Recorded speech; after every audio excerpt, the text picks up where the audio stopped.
I'm going to bring up one issue that Alex brought to my attention that is an issue that would normally hurt Democrats, a social issue that would normally hurt Democrats. It is, of course, on the front page of the newspaper of record for Morning Joe, the New York Post. Onslaught. Now, listen, any other election cycle, again, it's not dispositive because it wasn't in 18, it wasn't in 20, it wasn't in 22. This would hurt Democrats. But if I'm a Democrat running for office, and this is what I do, I'd pick up a paper, I'd pick up something.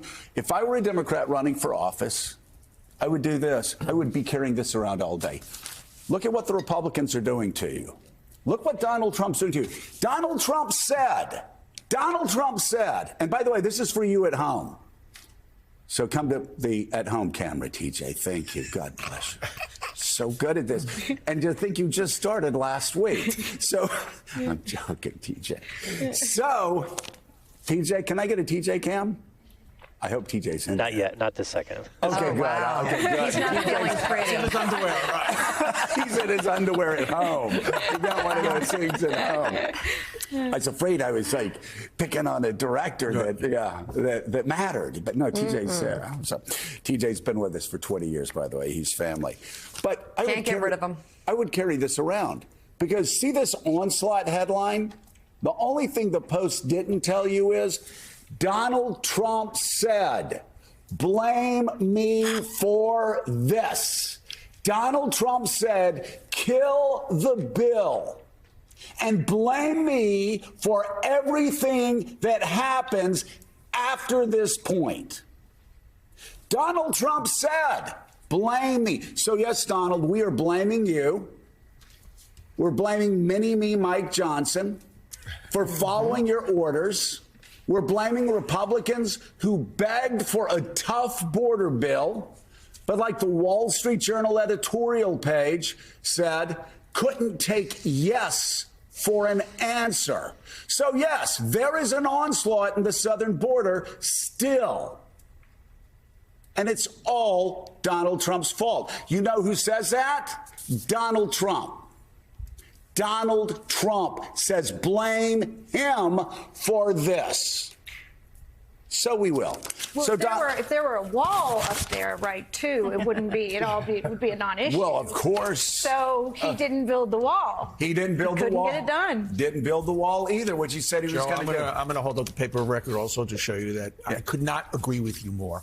But talk about all of this when people, the Colgate versus Crest, by needing to hold serve, like getting his base out. That is so much easier to do in advertising or politics. I think that immigration is the issue. It's interesting. You talk to people, and what they are so upset about is that when they hear something like they're taking $1 billion out of the New York City budget to take care of illegal immigrants, and you're going to have less teachers and less police officers, that hits you in the gut.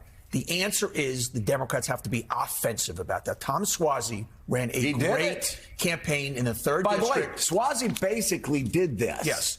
He won. He basically was a Democrat, and he was running against a very good candidate, and he said, look, the Democrats are the ones who want to put this problem to bed. The Democrats had the toughest immigration bill in a generation, and Donald Trump told the Republicans, don't vote for it. It's that simple. This is the issue. This is the issue that I believe is hitting people in the gut, in addition, obviously, to abortion. But wait, he also said, blame me. Yeah. He said, blame me for killing the immigration bill. Blame me for everything that happened. Just like on abortion, he said that he was the one that terminated Roe v. Wade. Yeah. Repeatedly. So those are the two benchmark, abortion and immigration. I think those are the two guttural issues.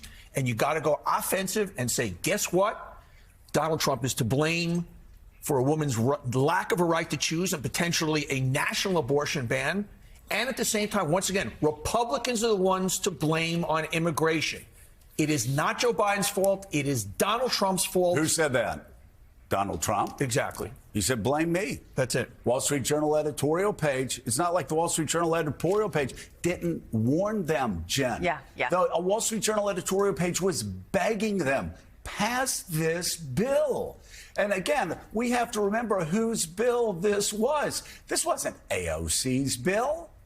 This was James Freaking Langford. Yeah. And Katie Britt, she was part of that effort, too. And Katie Britt. Yeah, yeah. So, and it's actually breaking through in polling, too. You know, it's so hard. I mean, it's so hard for Biden to break through in general, right? That's why the money is important, because of the ads. That's how you bring the people back home. And it's also, and the other thing that's hard to do is get into direct conflict with Trump and having that kind of contrast. And by going to the border, Biden was able to do that. Biden went to the border to talk about the border security bill. Trump follows him. And then it broke through. Like 63% of Americans in a poll showed that they think to blame the Republicans for the defeat of that bill. That's huge. Right? Like that is like, this is the, and I think when people talk about immigration as the biggest issue, it's like it's causing chaos in a lot of people's lives in a lot of different states, like as you described.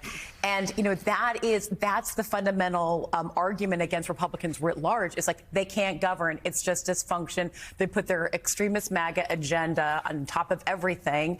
And then that just makes the whole argument against Trump. You've now taken immigration, flipped it on its as a vulnerability for Democrats, flipped it on its head and made it part of the fundamental argument against the MAGA extremist. You know what the dream is about this campaign, Mika, is that, and I don't know if you know this or not. I don't like to say it. Were you in Congress? I was. Could you ring the bell? Could you ring the bell? She knows you so well. So the breakthrough in my campaign. Felt good. Because nobody knew who I was. But the breakthrough was in the primary, somebody ran an ad. It was a full-page ad, and there were 4 quotes of my opponent. 4 quotes. Nothing else. My opponent's words, which did not play well.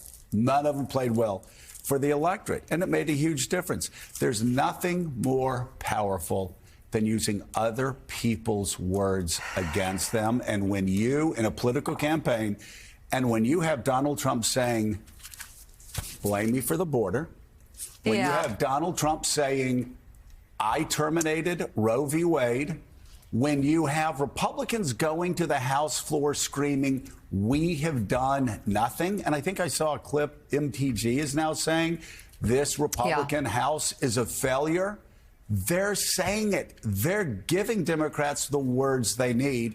This is the worst, most ineffective, do-nothing Congress in a generation, just by the numbers. So use it. Use their words against them. Well, I think the 4 years ago question is amazing. And I mean, you could, first of all, the problem for the Democrats is that there are so many to use. There are so many examples. It is, again, the fire hose of falsehoods, or in this case, the fire hose of examples from the Trump presidency. You could, are you better than you were for cut to January 6th? You could cut to a scroll that would go on for 4 minutes. I mean, this is the election of all contrasts for the American voters. And we'll talk more about this ahead.